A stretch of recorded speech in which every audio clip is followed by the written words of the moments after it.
የአቅመኛው ሁሉን የሚይዝ የጌታችንና የመድኃኒታችን ኢየሱስ ክርስቶስን አባት እግዚአብሔርን እንማልዳለን።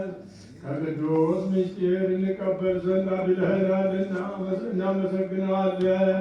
ለኃጢአት ወይም ለፍርድ አይሁን፣ ነፍስንና ሥጋ እንደ ነፍስ ለማደስ ይሁን እንጂ በአንድ በልጅ በእርሱ ያለ ክብር ለአንተ ይገባል። ከእርሱ ጋር ከመንፈስ ቅዱስም ጋር ዛሬም ዘወትርም ወለዓለሙ